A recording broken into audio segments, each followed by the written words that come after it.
Welcome to the Interrogation True Crime Stories podcast. All the stories told on this show are either fabricated, alleged, or didn't happen at all and shouldn't be used in the court of law. We hope.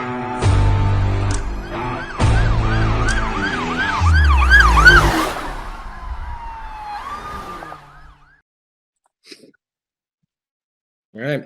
Well, welcome to the Interrogation True Crime Stories podcast. I'm your host, Corey David, and I have a very, very special guest with me today, somebody I've been looking forward to catching up with for a while now, Mike Glazer out of Los Angeles. What's going on, Mike? Thank you for having me. I can't wait till we get to hang again like we did in Vail. I know. I say this, but I don't know if you felt the same way because when we met at the Vail Comedy Festival over the summer, I think you and I had we just started talking about something random. And I remembered selling to somebody else. I had one of those like stepbrother moments where I was like, did we just become best friends? And and I had such a good time hanging out with you. And I'm just like, we need to do this again in some fashion, hopefully not just on the internet. All about it, man. Well, you're on tour. I'm on tour. We're gonna be in the same city soon enough. Yeah, we just got to make some plans and link up together. Any chance you're going to be in Vietnam in February? Yeah. I would say that's where I'm going to be. So if you want to make a roundabout trip to get out over to Southeast Asia, you should jump on. That sounds great. I mean, shit. So far, you've invited me to ride bikes and take mushrooms and come to Vietnam. So I can't think of better reasons to hang out with anyone ever. Yeah, well, actually, before we get too far into it, tell everybody a little bit about your background because it was interesting to me because we just started talking and obviously developed kind of like a pretty quick casual like friendship just over just our general I think communication styles and things that we like. But then I like looked at your Instagram and I was like, oh, I had no idea that Mike was like so involved with like the marijuana community and like High Times and just all the other different things you have going on. If you want to just get into that really quick and let people know. Totally. I mean, the best way to do that is to check out the podcast that I co-host. My co-host, her name is Mary Jane Gibson. Her real first name is Mary Jane. She writes about cannabis for Rolling Stone. She's also very funny, and our podcast is called Weed and Grub. Yeah. And, we just dropped a special episode about Biden's new policies. Depending on when you may listen to this, he just released a bunch of prisoners. And yeah, like we have great guests like Topher Grace and Megan Rapinoe and Chef Roy Choi. And it's a lot of smoking, a lot of snacking, and a lot of hanging out. So it's a good pod. And then I do stand up and I cook pretty well. And yeah, I'm pretty deep in the cannabis community. Weed's pretty important to my life. Yeah. Now, I mean, kind of crime related, even though not necessarily what we usually do on the show, but like, when did you start smoking weed? 13, 14, somewhere in there. I was right around the same time frame. I don't know if it was just because it's what everybody else was doing around me, or it was just really bored when I was in middle school. But I started smoking like really early on, and then I didn't start drinking until like I was 18 or 19, something like that. But weed and mushrooms were like, yeah, I'm 15. We're just hanging out in the suburbs. Like, this sounds like, why wouldn't I do that? 100%, especially when like I don't have a driver's license. I can't get a fake ID. And it's, you can only watch SummerSlam wrestling videos so much over and over before you're like bored out of your mind. Yeah. And so like, I really feel like, listening to music, smoking weed with friends was like a real formative bonding experience when there was nothing else to do. Yeah, I've had this conversation a bunch with people recently, but do you remember when we were younger, like this, if you were doing mushrooms, the standard unit of measurement was an eighth. Like that's all anybody did. It was never, it's not like today where somebody's going to be like, hey, I'm going to take a little 0.1, 0.2 capsule just to like micro and just get the feels, but still be fully functional. It was always, oh, we're doing mushrooms. Well, of course we'll do an eighth. We just have to do an eighth. There's no other way. Does it come packaged in any other? It's so funny you say that because right now next to me, I just started taking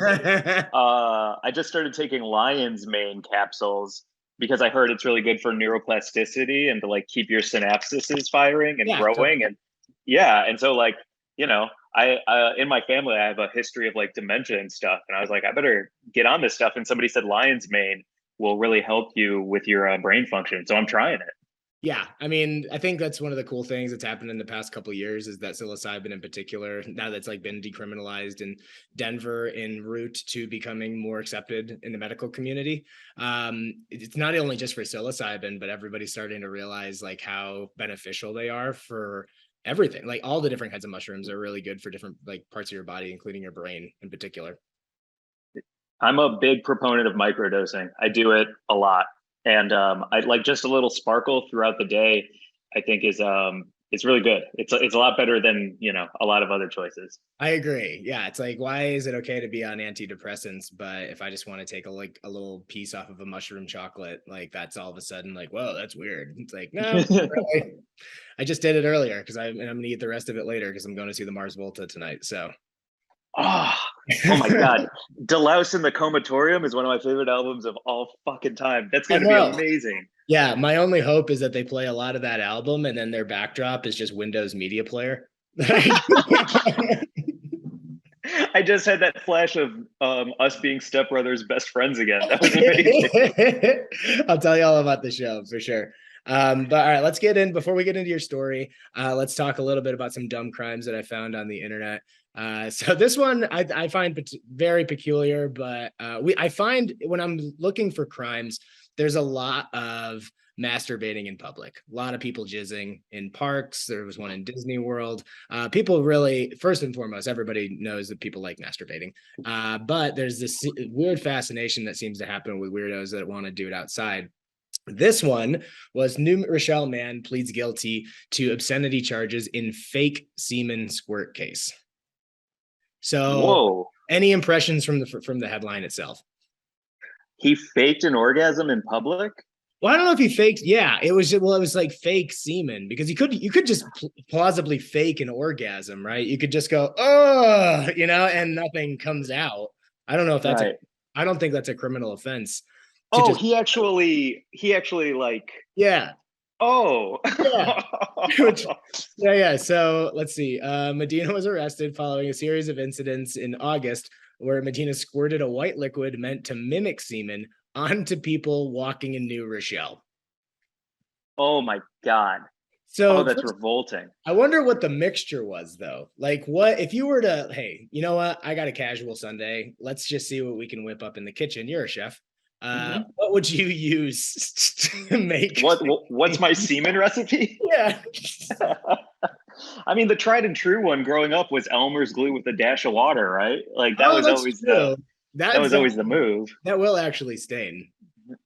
Yeah. Like now I think now I'd go more of a powdered sugar route, like powdered sugar with a splash of vinegar, maybe like baking soda oversaturated, get a nice reduction. Demi glaze. Yeah, a real demi glaze. And just for for authenticity's sake, just some Himalayan sea salt. You're like, wow, this jizz is like really chunky. Like this. Yeah, exactly. It's very funny. Like the police raid his place and they open up his fridge and it says like chicken stock, beef broth, fucking cum stock. Yeah, but it's not even the real stuff. And I'm wondering if it's like he just has this urge to come on other people so badly, but he just can't come. That he's just like, I still have that satisfaction. I still want to just, know what it feels like to just, and what kind of velocity are we talking about here? Like that he has enough power to just like across a bus or across a room or something, just hit some people. Right. Yeah. I mean, you're talking about like a super soaker or something like that, right? Yeah. Like that's what you're imagining. Basically, I feel like if you're gonna go out of your way, because sometimes like if I've ever consensually like came on somebody in the throes of passion, I gotta maneuver a little bit, and I'm not like sitting at the end of the bed and they're at the head of the bed and I'm like, all right, here it comes, Did they arrest him playing the clown carnival game where you fill up the balloon with the squirt gun? Yeah. I'm so good at it. Yeah. That was the other thing. He just had like, that's where he keeps the reserves. It's in balloons. He just has on his satchel. You know what? My brain is so broken from social media that my first thought that this was like a TikTok prank gone wrong, where like somebody thought that this would be like some viral thing for them. And then they got in serious trouble for it because it's revolting and illegal. Yeah, I mean, wouldn't be too far off. All he would have to do is turn the camera phone on. But let me see. So a female boarded the bus, and another female stated to her, "He threw something on your back." So, Oh, oh, so threw something implies something completely different. Like he's done, and then he's just like, right. like Spider-Manning it at people. Oh, that's so disgusting. That's Oh my weird. God. I mean, at least you can take solace in the fact that it's not real, but in the moment, like that's not a very happy situation. Not at all. And also, like, I live in West Hollywood, and there's a couple of porn places you can go, like movie theaters or places like or I was just in Amsterdam, and you can just go to the red light district and like safely make the choice to pay someone to have some kind of sexual experience that you want to have. Mhm. Like, it also makes me think about how nice it would be if we provided safe outlets for like sexual fantasies to happen so they don't happen on a fucking bus. You know what I Exactly. mean? It's like like one of those like break rooms or whatever that they allow you to like smash TVs and like break lamps and stuff. This is the cum room. This is, you can come on anything you want to. We have furniture here. We have Oh my God. all right, bud. We just stumbled on our next great business idea. I'm pretty excited about it. It's fantastic. Uh, Fantastic. Next one. Woman sentenced to 100 plus years for strangling ex with his favorite tie and poisoning his oatmeal. That's like double level. Like you really hate this motherfucker. Wow. Wow. There's also that crazy symbolism of his favorite tie, which makes me Mhm. think he's like a workaholic, right? Who like put his work before his wife, and like this was justice in her mind. Yeah. Because that's the thing is like you loved your job so much. Why don't you why don't you choke on this tie? But also the guy's oatmeal, like oatmeal is like such a pleasant meal. You know, like there's never been a time where I've been begrudgingly eating oatmeal. It's usually like I'm going out of my way, I'm making something real nice for myself, throw on some fruit, maybe some blueberries, some sliced strawberry, touch of brown sugar, and Mm. it's a nice way to start the morning with a cup of coffee. And if you're gonna poison somebody, you might as well make it like, I don't know, a McGriddle or something that's already like like actually killing you. Well, that's interesting because that means that was his last meal, right? So, like, would Um, you want your last meal to be that delicious oatmeal you just described? no. No. Well, speaking of which, do you have you thought, I'm sure you've thought of that about that before. What's your last meal? What are you going with as somebody's as you're being choked out to death with your tie and you're just trying to get some scraps of whatever your last meal would be? I eat it quite a bit actually because I know it would be my last meal. I had it this past Saturday again. It's a big piece of pepperoni pizza with pepperoni cups for the that are like kind of Yes. crispy around the edges, Oh yeah. like a big piece of that, and a glass bottle orange soda. Oh man, that's lovely. And it's so simple. It's so good. It's my absolute favorite meal in the world. And I've never actually heard that strategy before where it's like, I'm going to eat this as much as possible because theoretically, in the span of existence with human life, it could always be my last. Yeah, I mean it's one way to go through life, I suppose. I like it. I like the strategy because everybody always thinks that it's going to be when you think of your last meal, it's like you got to decide, like you got to pick and you knew that death was on your front door. Yeah, especially if you have a long life in your 80s or 90s, like come on, that's you're not gonna have it. All right, I'm going to have a grilled cheese and tomato soup every day for the rest of my life. Ooh, nice white bread. Mhm. I like a Yeah. sourdough. Throw in a sourdough, a couple mixes of cheese in there, something sharp, something pulley, just for the visual effect. Oh, Jesus Christ. Uh-huh. That sounds great. Maybe you should get with his wife. Sounds like you two would have a nice life together, a little Yeah, happier. yeah. She's more of a grilled cheese lady. She just hated the oatmeal. Yeah. Well, also, I feel like I'm so interested because I know you're like healthy and you treat your body really well. Like the fact that you described oatmeal in a way that sounds so delicious to me was so exciting because when I pictured him, I pictured a guy who like loves missionary sex and his job because it's such a plain idea, and you really souped it up for me. Yeah, I guess I just have fond memories of a nice oatmeal, but if it's literally just like a packet into a bowl and then it's just that and that's it, you're not fluffing it up at all. Because usually when I have it, it's like camping or like I'm really like dressing it up with stuff, like I'm eating it at home. So she directed her daughter to sneak into Kelly's home and use fentanyl to lace his oatmeal, which, plot twist, he typically prepared the night before and kept it in the fridge, along with his takeout miso soup. So now my defense of the oatmeal now is no more. I can't. Who just has cold oatmeal? It's revolting. I mean, I'm on her side at this point. Like, I get it. This guy seems like a lunatic. Can you apply to be a juror in this situation? Yeah, I mean, like, I feel like I've got some, but I'd be pretty biased, I think. And also, man, can't we just keep fentanyl out of something these days? Does it have to be in everything? Oh yeah, it super is, isn't it? That's so funny. Ew, man, I really don't like this guy. Like, I don't want anyone to get murdered, but anyone who has such a routine that they make their oatmeal the night before is like not romantic, not working to keep the spark alive. Yeah, and a quote from her was, "Who the fuck puts oatmeal in a fridge?" Littlefield responded.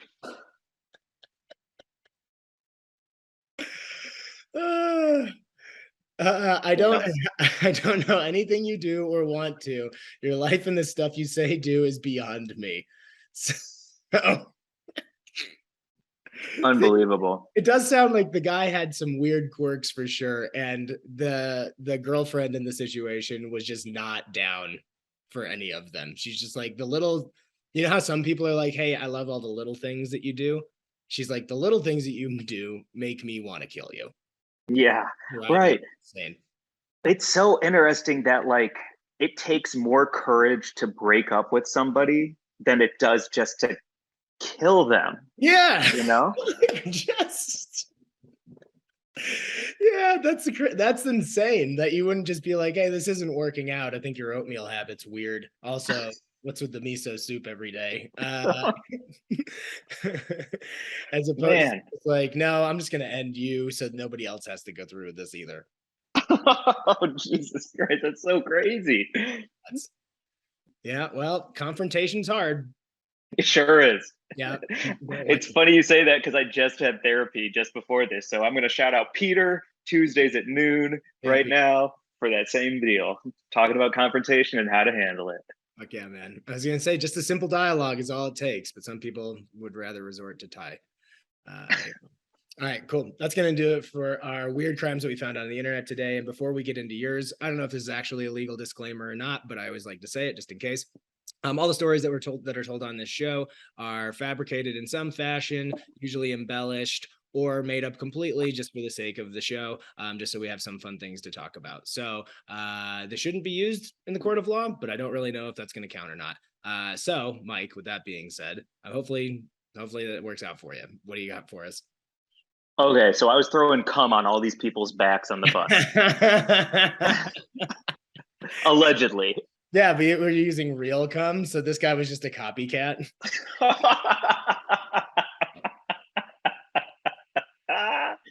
The copycat cummer. Yeah. I used to try and do this joke in stand-up where it was like the cop who loves, and then Dave Chappelle started doing it. So I was like, I can't do this. He's Dave Chappelle. But instead of rubbing cocaine on your gums to like test for it being real, like somebody on SVU, Law and Order, like is always rubbing cum on their gums and being like, it's cum, all right. You couldn't get that one to work, huh? Never hit. Never stuck, if you will. Yeah. Oh, and then you could do like a Fire Marshal Bill, Jim Carrey, lip stuck. Oh man, so much missed opportunity. I think the possibilities are endless. You need to give it a shot. Bring it back. There's so many times I've gotten away with things that I wasn't really sure what I wanted to talk about. I'll talk about the one that made my stomach drop, and I got away with it, but it was kind of the last time I ever did anything like this. it was over like Christmas or Thanksgiving, and I was back home with my family in St. Louis, and I was so fucking bored. Like there was no stand up to do. I didn't have any projects I was working on. And so I just started stealing like all the time just to like How feel long ago alive. was this? Just for the sake of this podcast, let's say 10 years ago. 10 years ago. Yeah, that's good. And when we Yeah. say like what we were stealing, because I still like to steal things from time to time, usually from major corporations, you know what I mean? Not, and I've Oh talked yeah. about that before. They're stealing from us all the time. So I don't feel like me taking a bag of beef jerky is really that big of a deal. I don't know that I've ever paid for a water at the airport. It's always at the airport. That's mine too. Like these Yeah, people care. what the fuck are you talking about? I'm gonna be in Atlanta in 10 minutes. Like what are you The ultimate getaway plan. Yeah. It does make you feel like an international criminal. Like you just run away, like you'll never catch me, and you jump on a plane. Oh, that's awesome. I'm yelling to the pilot, go, go, go. He's like, what are you talking about? Step on it. Sir, fasten your seatbelt. All right, so we started stealing stuff.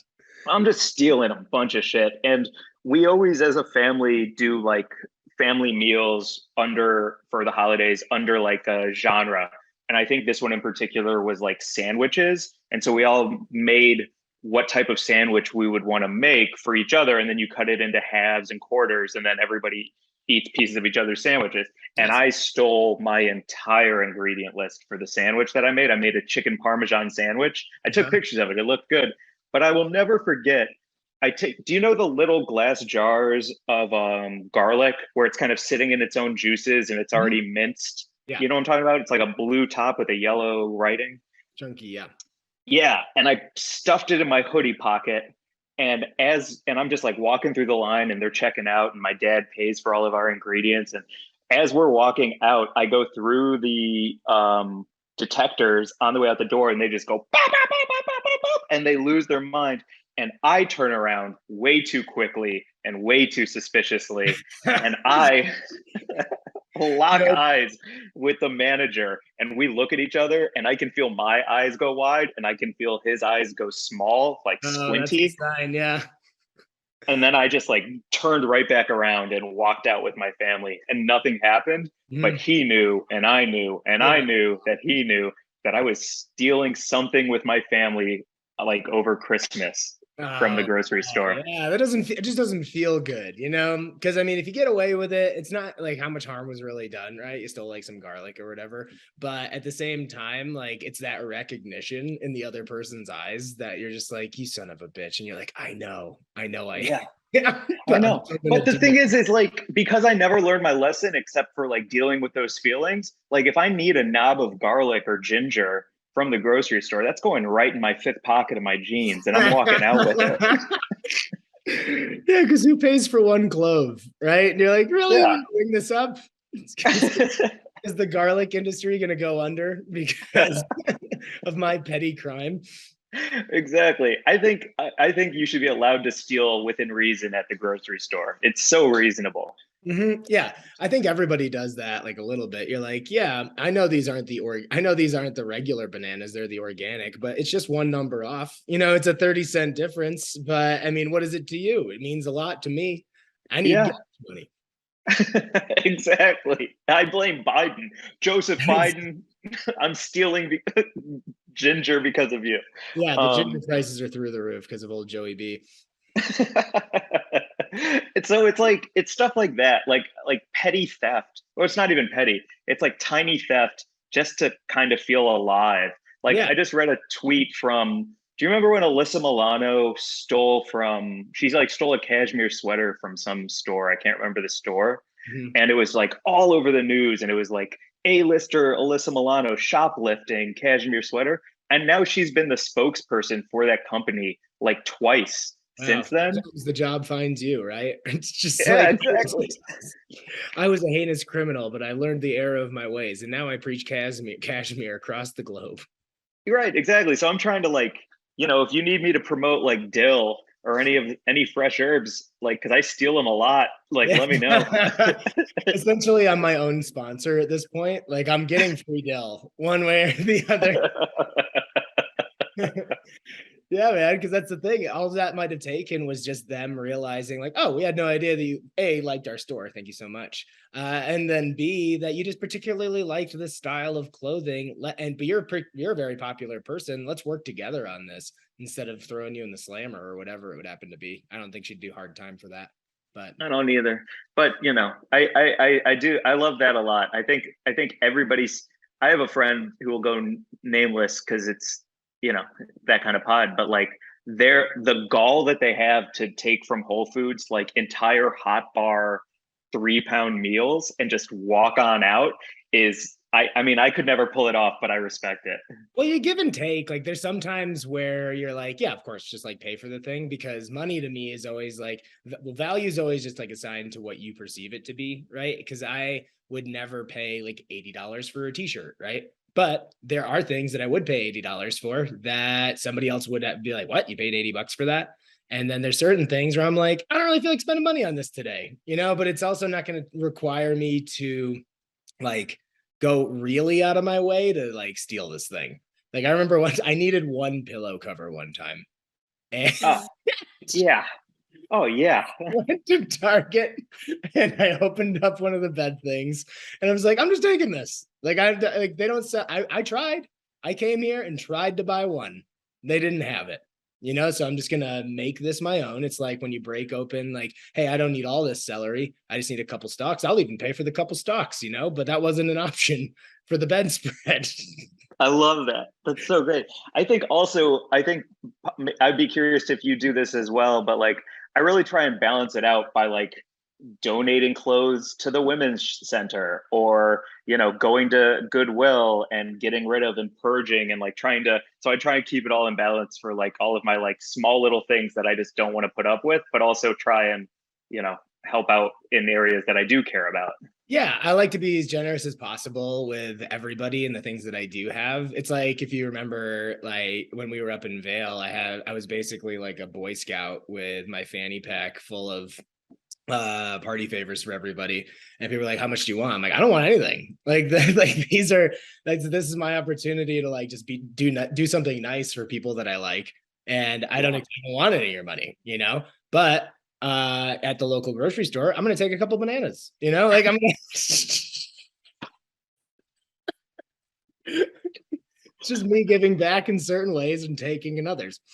100%. That's what it means to be a human being. That's what it's like to be alive. That's awesome. So wait a minute, did you say that you stole all of the ingredients for the meal that you made?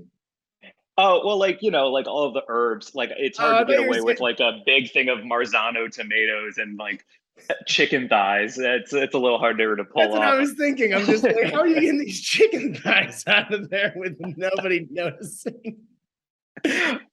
My mom is like, what is in the front of your pants and why are you walking like that? And I'm like, because I have fucking boneless chicken thighs. Which, can I get on a soapbox for a minute and say, hey, thank you, grocery stores, for making boneless chicken thighs. I appreciate it. But I would also love if you would keep the skin on those chicken thighs so that there's some kind of flavor going through. If you're going to get rid of the bone, keep the skin. Don't get rid of the skin and the bone, because then it's just like a chicken breast. And I'm a little bit like unsure why you're getting rid of every part of the flavor of it.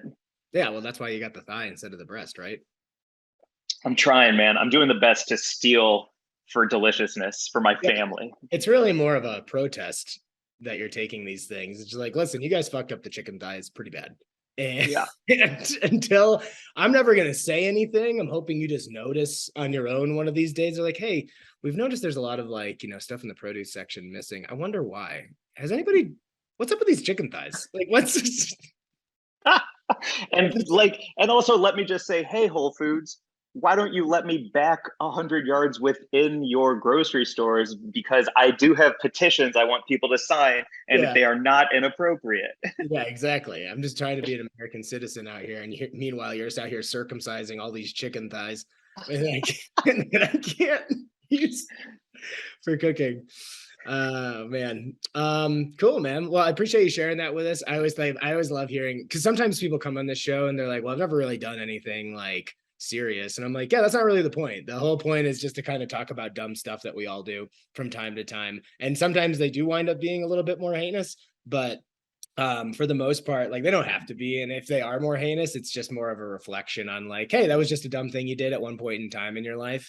And we all do things that might be questionable from time to time, but the world keeps turning and we're still pretty good people. So Yeah, exactly. That was why I was like, oh, I can talk about garlic theft. yeah. It's all good. Yeah. Still a good person. Whenever we do see each other, I am going to advocate for planning a meal together and seeing who can steal the most ingredients. I would fucking love that. Let's do it. Yeah, Oh man. just Hell do yeah. I'll it. send you a picture of this chicken parm and see what you think of it. Oh yeah, I have no doubt that that would be phenomenal. Well, man, well, thanks for joining the show. Plug all your stuff, and including actually, I do want to hear a little bit really quick just about your experience with Scotland, at Edinburgh Fringe Fest, and because I know we haven't really talked since then, and I'm just curious to hear about what your just general thoughts were. Yeah. Edinburgh Fringe, I ran my I'm gonna record an album hopefully at the end of this year, early next year. And I went over to Edinburgh Fringe in Scotland and ran that thing for 30 days straight to try and get it as ready as possible. It was an amazing experience. Shout out to all my new friends that I made there. We drank and partied till 4 a.m. most nights, and then I ate chicken shawarma that gave me diarrhea every single night. I think I lost more weight than I've ever lost, and I'm sinewy thanks to the experience. And really, what I want to shout out is taking the train afterwards and being able to take the train to like Paris and London and Amsterdam, and being able to put in my book bag edibles and mushrooms and like be able to like freely explore the UK and have a really wonderful time doing it. Amsterdam is one of the most amazing places I've ever been. I love it there. Yeah. Oh, you've been? Yeah, I didn't. I just enjoyed it because for a variety of reasons. But it's for such a big city, it still feels quaint, and I think that has to do with the fact of like just the architecture and the city layout, and the fact that there's not as many like super tall high rises and buildings and stuff. It just I don't know. I just loved the energy of the city and all the stuff you can get into. Yeah, well said. And the stray cats everywhere that just kind of jump up on your table to get pets while you're drinking a beer. It's so nice. Totally agreed. But that's amazing, man. What's the name of the one man show again? Because how much did it change from when I saw it in Vale? Because when I saw you run at least whatever portion of it that was in Vale, I loved it, man. Like, and I think I'm sure you remember. I think you might have even gotten like a standing ovation for it at the end. It was so good. It was so good, and it was so funny. And I definitely encourage anybody when the opportunity presents itself to either listen to it, watch it, or go see it live. Oh man, thank you so much. That means the world. Thank you. Yeah. Yeah. So I'm sorry, the name of it again. It was escaping me. Well, as of right now, it's going to be called Dudes, Drugs, and Dieting, but that may change because it's all about food and drugs are really important to me, and also I talk a lot about Peter. He's kind of one of the dudes I talk about in it because I've had some really interesting therapy sessions. So But it's not like me complaining about my family. I promise that. Nobody wants to hear that shit. No, I was going to say a little too redundant. Yeah, exactly. Yeah, it's a spotlight. And then I just talk about my dad. Like, yeah, no way. And you're paying how much every night to do this?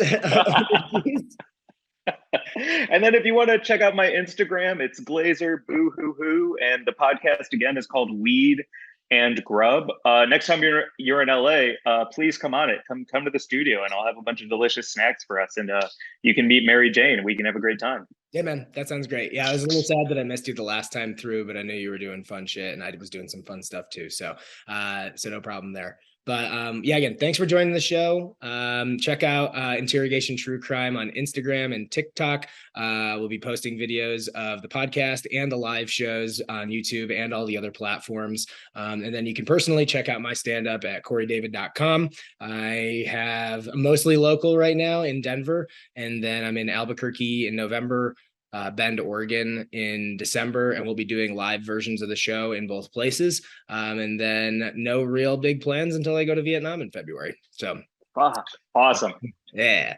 All right, man. Well, thank you. And we'll catch you later. Bye.